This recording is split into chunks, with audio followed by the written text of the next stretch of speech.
With all the negative news about the housing market and the possible recession and the economy, wouldn't it be crazy to even be thinking about selling your house right now? Well, I know some of you are. Heck, even I'm thinking about it right now after seeing where values are. It may be worth it to sell your home right now. So I had this big ambitious video planned where I was going to run through 5 important questions you need to answer. And these videos have done well in the past, but then I thought, well, why not just tell the stories about clients of mine right now? So we're going to run through 3 quick stories about current clients of ours that have decided to sell, or in one case, to not sell. They were trying to tackle the same question of, should I sell my house now? Hey there, Christian Walsh, real estate agent with Wire Associates. We have been helping buyers and sellers make the best data-driven decisions during these crazy days. A few important things before we get into the stories. Number 1 is, some of these are YouTube subscribers, so names and details have been slightly changed, so you can't identify them. Number 2, they're all investors we happen to discuss in these particular stories. We don't work with just investors. Just so happens these 3 are. And number 3, and most important, in every one of these cases, the sellers have made the decision to sell. It is not from any undue pressure from me, because at the end of the day, I want my clients to do what is best for them. So if you're ready to dive into 3 stories about sellers deciding whether to sell right now, hit that like button and let's get started. So we'll start out with Mr. and Mrs. I. They're experienced investors who own 5 properties, houses, and condos, including the condo that they currently live in. So they had a tenant who finally moved out of a property, and this is a detached house that's actually much bigger and better for them than the condo they currently live in. So they have decided that what they're going to do is fix up the house and then move out of the condo they've been living in into this house.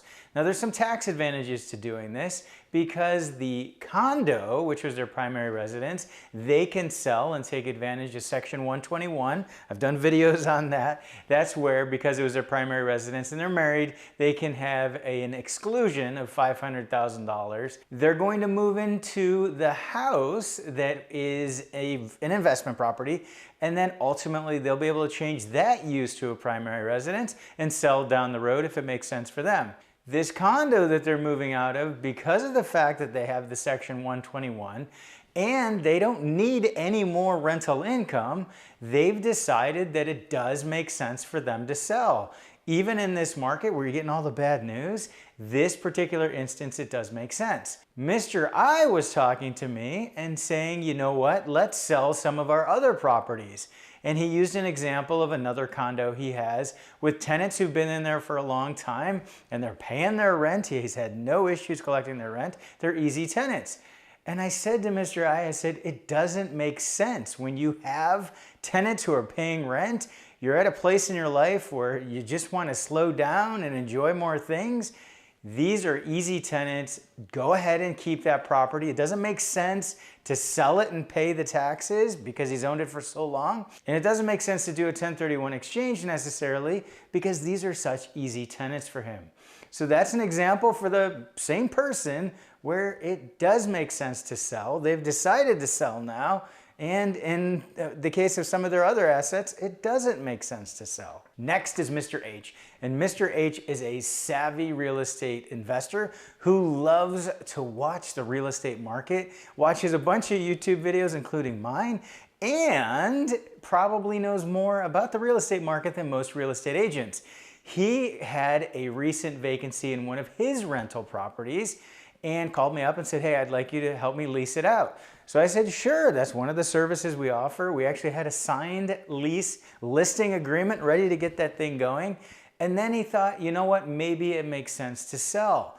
So he had actually lived in this property for 2 out of the last 5 years. So he is able to take advantage of Section 121 and avoid paying capital gains tax on this sale of this property without having to do a 1031 exchange. He has grand plans for where he's going to take the money if he sells. He's going to take it out of this local marketplace, and he has somewhere else that he is dying to invest those funds. So he has a good plan for those funds. The other thing I found out is that even though we're getting him a top of the market rent, he was still a little bit upside down when you added in the mortgage and the HOA dues and property taxes.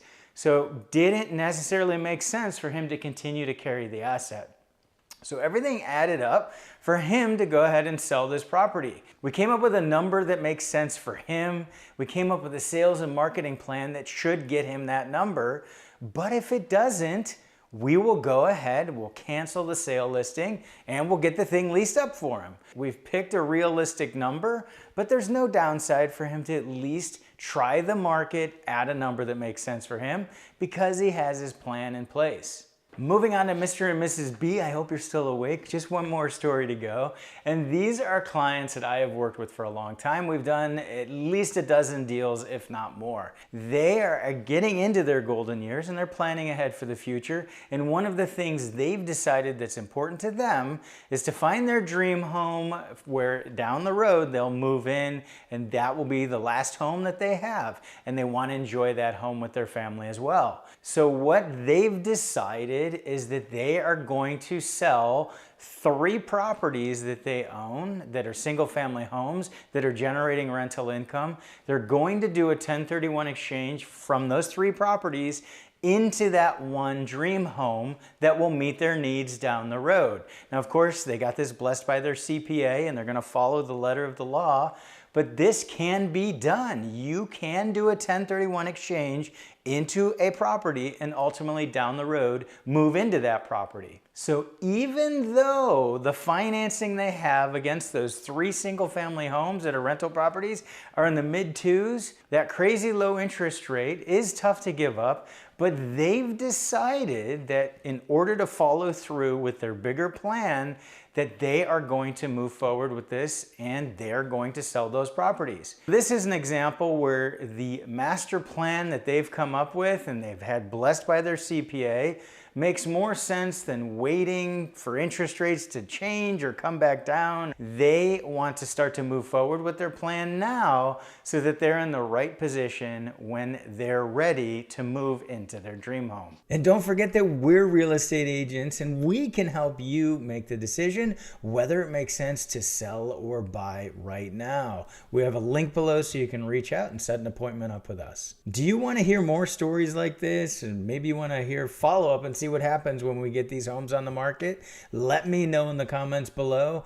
Also, if you're thinking of selling, I want to know what is holding you back right now. Leave that in the comments as well. If you like this video, you're not going to want to miss our free weekly email newsletter. Comes out every Sunday and you'll get goodies like these delivered to your email inbox. And you're not going to want to miss this next video either, where we go more into the housing market. Thanks for tuning in. This has been Christian Walsh, real estate agent with Wire Associates, and we want to hear from you.